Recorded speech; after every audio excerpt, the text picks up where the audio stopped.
J'ai 15 ans. Mais Me voici Master Daphné qui est de 3 ans ma... On va regarder un journal intime. Un ma fabule histoire. Mais on va pas regarder. On va éclater sa mère.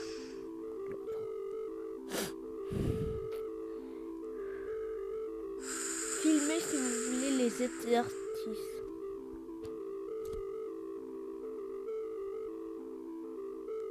Je laisse pour le yoga.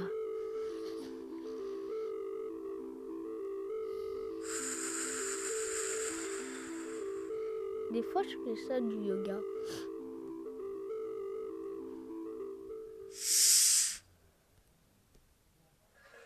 Quand les choses vont trop bien, prépare-toi à ce que la vie se retourne contre toi à tout moment. C'est une règle générale et ça marche toujours.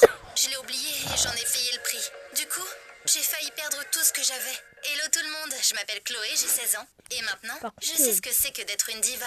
Par contre, les meufs dansent ici, bah, ils sont quand même belles. Dis-moi que j'ai activé en moins le micro.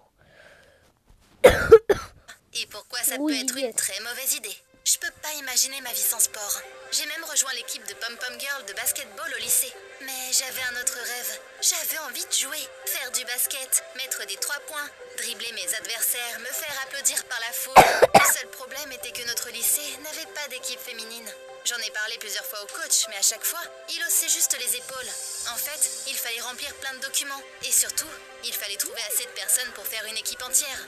En bref, personne n'en voulait à part moi. J'étais presque prête à abandonner, mais après un énième refus, le coach m'a suggéré une solution excellente. Je pourrais aller sur le terrain et même tenir le ballon. Mais pas en tant que joueuse, mais en tant que mascotte. J'ai refusé. Enfiler un costume pour juste sauter dedans et agiter mes mains, ça me paraissait stupide. Mais j'en ai quand même parlé à mon copain, Nate, qui était aussi le capitaine de l'équipe masculine. Et ça m'a fait réfléchir. C'est sûr que ce n'était pas ce dont j'avais rêvé, mais peut-être que ça pouvait être le début de quelque chose de plus grand. Rejoindre l'équipe, même dans un costume. Ça voudrait dire que je pourrais me rapprocher plus du terrain que je ne le pouvais en cheerleading. Même si j'étais encore un peu réticente, je me suis dit que ça ne coûtait rien d'essayer. Donc, au prochain match du lycée, j'ai enfilé mon costume de mascotte et j'ai couru sur le terrain. Je suis enfin entrée dans la zone. Pendant les mi-temps, je m'amusais bien. Je faisais des danses bizarres, je sautais, je faisais des cris de joie. Et surtout, j'ai passé mon temps à me casser la binette. Et les gens ont adoré. À la fin du match, tout le monde dans les gradins riait et m'applaudissait. Après une telle performance, l'entraîneur et Nate ont insisté pour que je reste la mascotte. J'étais clairement faite pour ça. D'ailleurs, Nate a rigolé en disant que les fans ne s'étaient jamais autant amusés pendant les pauses avant. C'est comme ça que je suis devenue la mascotte de l'équipe de basket du lycée. Je m'entraînais avant mes performances. J'apprenais à faire des sauts stylés, à lancer le ballon, ou genre je dansais avec les arbitres. Je suis devenue une vraie star. Tout le monde me kiffait. J'ai même entendu dire qu'il y avait des gens qui venaient au match, juste pour regarder mes performances. Entendre ça, c'était vraiment incroyable. Par contre, c'était pas tout rose.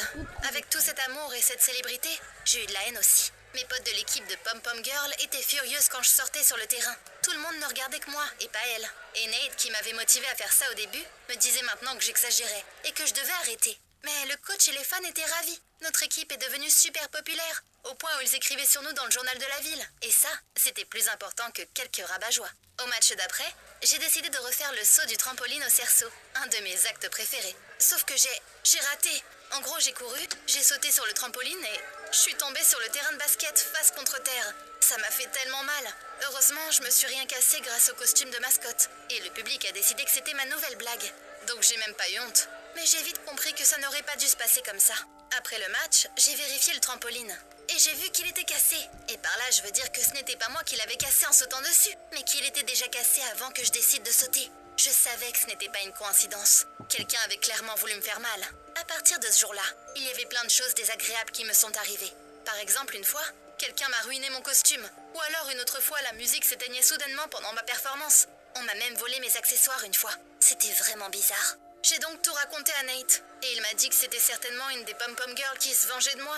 Les gens venaient encore pour me voir moi. Et ça énervait les filles. Puis, il a ajouté que je devrais être plus prudente. Il m'a même dit que je devrais arrêter de faire la mascotte pendant quelque temps. Mais comment ça?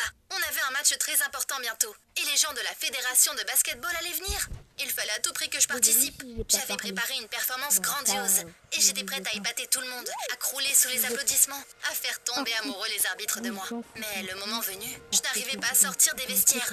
Quelqu'un m'avait enfermée de l'autre côté. Je voyais même la clé dans le trou de la serrure, mais ça ne m'a pas beaucoup aidé. J'ai essayé de défoncer la porte, mais sans succès. Je me suis donc approchée de la ventilation pour appeler à l'aide et j'ai vu un désastre. Quelqu'un est sorti en courant sur le terrain avec mon costume de mascotte et a commencé à faire des choses absolument horribles. Il a tout ruiné. Il a pris une bouteille de sirop d'érable et en a renversé sur les arbitres. Quand les gens essayaient de le sortir du terrain, il a commencé à se battre, ruinant toute la performance. Les autres ont enfin réussi à le sortir de la salle, mais bon, c'est là que le vrai cauchemar a commencé pour moi. C'était moi la mascotte de notre école. Et j'étais surtout la seule. Donc personne d'autre n'était censé avoir accès au costume. Donc, personne ne m'a même écouté quand j'ai essayé d'expliquer qu'on m'avait piégé. Le coach était vraiment déçu. Et il m'a dit que j'avais eu mon moment de diva, avant de m'interdire de m'approcher du gymnase. Il n'y avait que Nate qui était toujours de mon côté. C'était le seul qui était venu me réconforter quand je me suis fait sortir du stade. Mais il ne m'a pas cru non plus quand je lui ai dit que ce n'était pas moi. Je n'avais tout simplement pas la force d'essayer de le convaincre. Mais j'étais vraiment énervée. Quelqu'un m'avait piégée et il fallait absolument que je découvre qui. Même si bon, à quoi ça servira? J'avais vu de mes propres yeux mes anciennes potes Pom-Pom Girl se réjouir de voir la mascotte se faire virer. Pire encore, quand le coach m'a virée, elles ont toutes rigolé et m'ont pointé du doigt. J'étais tellement furieuse que je suis allée dans le vestiaire des filles et que j'ai commencé à leur crier dessus, en disant qu'elles étaient contentes de mon échec, qu'elles m'avaient piégée, qu'elles se moquaient de moi et encore plein d'autres choses. Au début, elles avaient l'air surprises, puis encore plus surprises. Elles m'ont même apporté de l'eau pour me calmer. Et puis, elles m'ont dit quelque chose qui a fait que je me suis sentie coupable. D'abord, elles étaient vraiment surprises que c'était quelqu'un d'autre qui avait porté le costume de mascotte. Ensuite, de leur point de vue, c'était moi la méchante. C'était moi qui les avais abandonnées, qui suis devenue une star et qui agissais comme une pourri gâtée. J'avais inconsciemment tout fait pour ne plus être amie avec elles. À ce moment-là, je me suis sentie un peu mal. Ce qu'elles me disaient là, c'était vrai. Et j'avais honte, parce que, eh bien, c'était vrai tout ça. Je me sentais vraiment coupable. Je me sentais coupable d'avoir quitté l'équipe, d'avoir pu croire que mes potes pouvaient me faire... Oh non, la pub, la poupée. Honnête, j'avais vraiment peur. Je n'étais pas sûre de vouloir connaître la vérité. Mais j'ai décidé de suivre le plan. Au lieu de lui faire un bisou, j'ai tout de suite dit que je savais tout. Nate a essayé de trouver des excuses, mais c'était évident qu'il mentait. J'ai donc fait une crise. Et là, je n'ai pas fait semblant. En même temps, je ne pouvais pas trop, parce que je me sentais vraiment mal. Du coup, j'ai fait beaucoup de bruit. Donc à un moment donné, il a commencé à parler. C'est là que j'ai compris ce qu'il ressentait vraiment pour moi. C'est Nate qui m'avait causé tous ces problèmes. Et c'était lui aussi qui portait le costume de mascotte ce jour-là. Tout ça juste parce que je devenais plus populaire que lui. Plus personne ne lui disait qu'il jouait bien au basket. Parce que pendant les matchs, tout le monde me regardait moi et attendait mes performances. Donc Nate était jaloux, parce que pour lui, c'était lui le meilleur, le capitaine, alors que c'était moi qui avais toute la gloire. Donc il avait décidé de me faire virer du terrain, pour que personne d'autre ne me considère comme meilleur que lui. Je n'ai pas pleuré, j'étais juste furieuse d'avoir fait confiance à quelqu'un d'aussi affreux que lui. Mais je savais déjà exactement comment j'allais me venger de lui. Pour commencer, j'ai montré la vidéo que ma pote avait filmée au coach. Lui aussi était vraiment en colère, et il m'a dit qu'il m'aiderait s'il pouvait. J'ai donc eu ma revanche. C'était la finale de la saison, un match incroyablement important pour le lycée et pour les gars de l'équipe. J'ai donc couru sur le terrain avec les Pom-Pom Girls, en jetant des bisous aux fans dans toutes les directions. Le public a hurlé de joie. Une fois le match terminé, je suis allée au milieu du terrain, j'ai enlevé la tête de la mascotte et j'ai raconté mon histoire à toute l'école. En même temps, les filles diffusaient la vidéo de Nate sur les écrans. Puis, sous les rugissements des fans énervés qui demandaient que Nate soit viré de l'équipe, on a fait notre nouvelle performance avec les filles. C'était incroyablement énergique, vivant et drôle. Même les fans de l'équipe adverse nous ont applaudi. Comme tu peux imaginer, je suis pas restée avec Nate. Je l'ai quitté sur le terrain, devant tout le monde. Puis, je suis partie fêter la victoire avec les filles. Mais on n'est pas allé très loin. Il y a un représentant de la fédération de basket qui m'a rencontré juste à la sortie des vestiaires. Il m'a dit que j'étais vraiment talentueuse, brillante et énergétique. Et il m'a officiellement invitée à devenir une mascotte pour une équipe adulte. Une vraie équipe de basket? Tu te rends compte? J'ai promis d'y réfléchir. Mais les surprises ne se sont pas arrêtées là. Le coach m'a arrêtée aussi et m'a dit avec un sourire qu'il voulait s'excuser auprès de moi pour ne pas m'avoir cru. Il m'a aussi dit qu'il me laisserait monter une équipe féminine parce que je le méritais. Là encore, j'ai dit que j'allais y réfléchir. Je suis encore un peu sous le choc et je sais pas quoi choisir maintenant. Je rêve toujours de jouer en équipe, mais franchement, être une mascotte, c'est dingue aussi. C'est vraiment amusant de divertir les gens. Je n'aime pas choisir et j'ai tellement peur de me tromper. Bon, la fin de la vidéo, ouais, les boys.